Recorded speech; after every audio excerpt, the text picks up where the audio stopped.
There's a war of genocide that the ignorance of Europe and Asia is allowing them, for the sake of trying not to be faced with genetic annihilation, has allowed them to concoct ways of murdering us.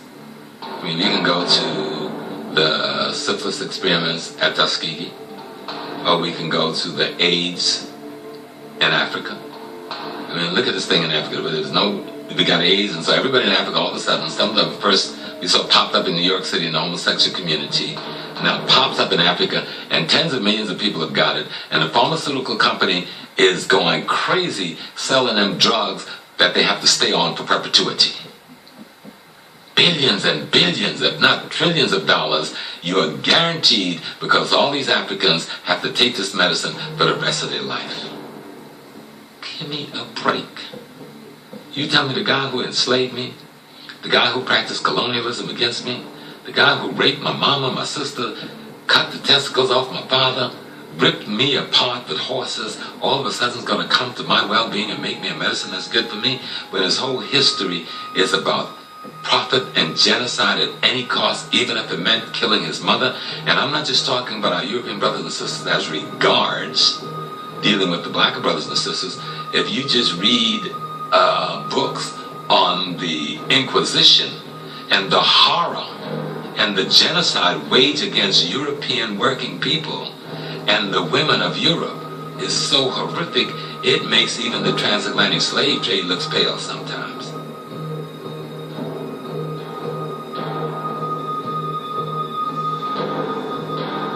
The whole AIDS hoax has been about us getting to take the medication.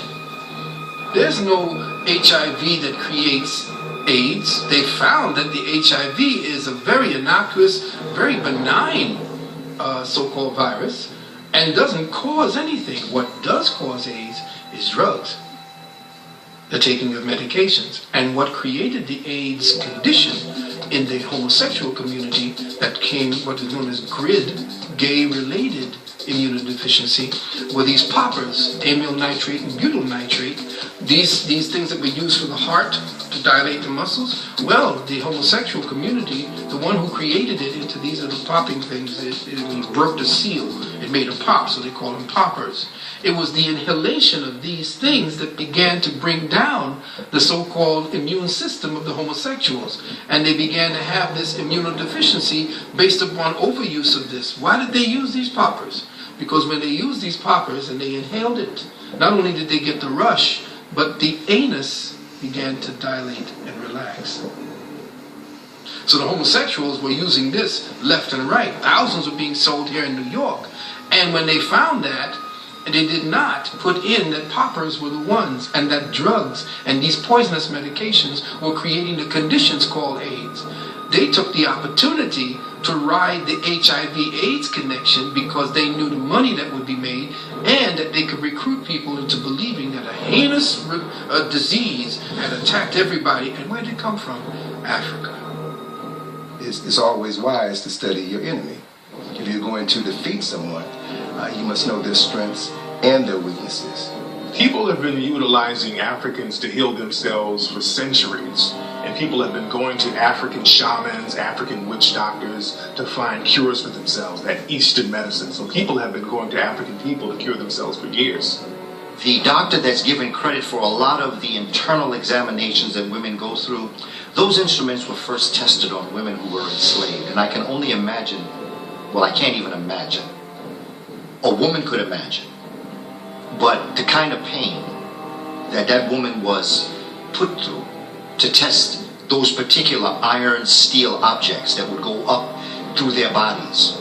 In the United States, what they would do with slave children, and this has been well documented, to cure rheumatism and to cure gout and to cure arthritis, they would place their feet on top of a slave child and just keep their feet there for hours, thinking that the child, the melanin, would draw out whatever sickness the slave masters would have. Well, we know that a lot of things have happened in our hospitals. We know that experiments was used on our people in almost every city hospital in America.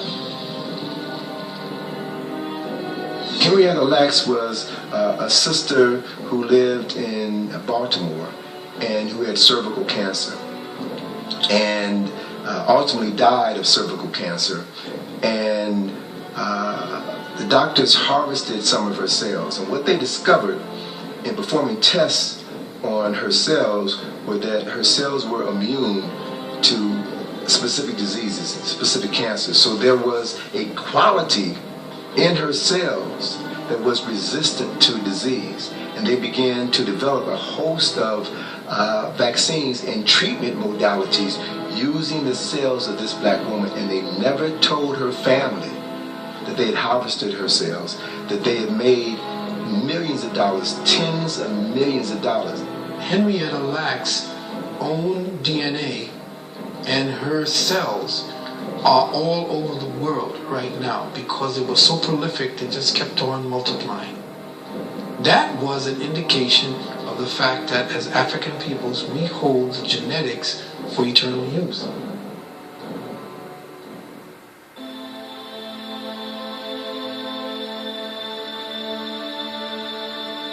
There's a book called Acres of Skin that talks about the experiments that was done on black men in Philadelphia prisons from the 1950s to the 1970s.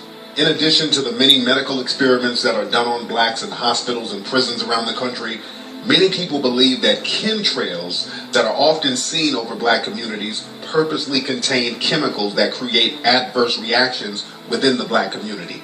The chemtrails are dangerous because of what they contain: barium, strontium, and genetically altered red blood cells. What are genetically altered red blood cells doing in an aerosol? If you go to Harvard, they have a place on the campus, one of the tallest buildings on Harvard University is called the Herbarium. The Herbarium. In there, every floor is dedicated to some parts of Africa and Asia, and mostly Africa, where the young scholars who are working on their PhD is sent to study the fauna and the herbs and the plants of these places, and to interview the so-called healers and witch doctors, and come back to Harvard and tell what medicine, what medicinal purposes these herbs, fauna, and plants are used for, and then they create synthetic versions of it and sell that formula to the pharmaceutical companies. There's a drug epidemic in a neighborhood and the hospital is quiet. Forget law enforcement for a minute. The hospital, this is the center of the community's health, and the hospital is quiet. So we're in a situation where the institutions by which we live are conspiring against us. There's no such thing as an institution that is standing with its lights on and people going in and out of the institution, and you're still not receiving the service of the institution. How is that possible that there is a standing hospital in most neighborhoods and everyone's sick? How is it possible that there is a police department in every neighborhood, several, and crime is still what it is? How is it possible that there is a public school and people are dumber? I argue conspiracy. The black community is really the only community that's really afraid of hospitals. If you go around the country and talk to different African American people, they have horror stories about certain hospitals within the neighborhoods. Out here in Los Angeles, you have a hospital called King Drew Medical Center. Well, it was closed down, but they had a hospital called the King Drew Medical Center. And if you ask any black person in Los Angeles, they say, well, that's Killer King Hospital. It was known for people going in there for minor ailments and not coming out. And there were all types of rumors about King Drew Medical Center. Some people said they were selling organs, they were killing black people, selling off their body parts. There was a story in the LA Times talking about how people were so afraid to go to the King Drew Medical Center that if they got injured, they would run from the ambulance if they knew the ambulance was going to take them to the King Drew Medical Center. So that type of reputation has been going on in the black community for years about certain hospitals in the area. It is very difficult to use black people to experiment and find out cures because of melanin. That's why, experimentally, doctors and Europeans use white mice. They use albinoid mice because the outcome after you go into a white mouse is what's going to happen to a white person. If you use brown and black mice, the outcome is not going to be for white people because a black and brown mice is a melanated mouse.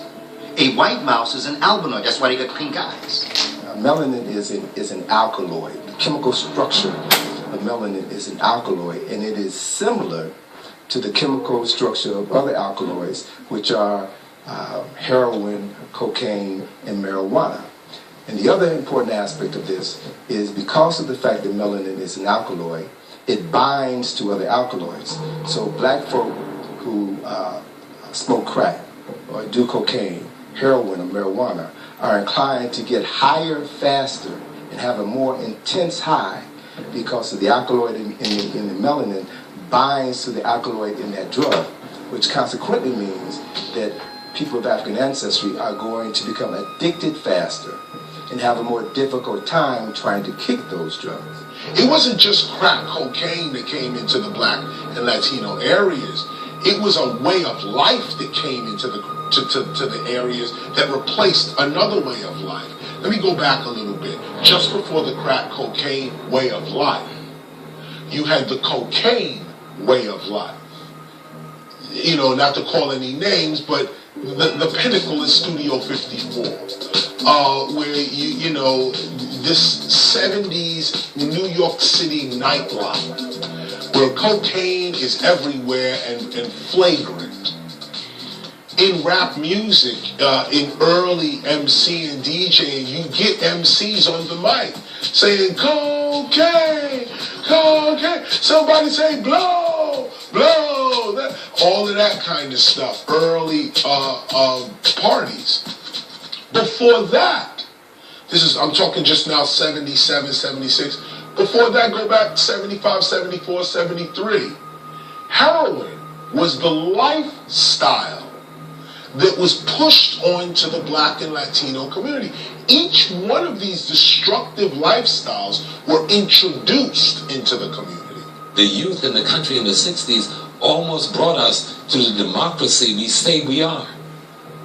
And the tyranny that rules our country by controlling the economy of this country decide to bring drugs and then use the war on drugs to create laws like the 3 strikes and you out and the Rockefeller laws that are as worse as any we saw in the Soviet Union during the Stalinist period, to put the young people in prison, many of them for the rest of their lives, for crimes that normally you would have walked after a year or 2.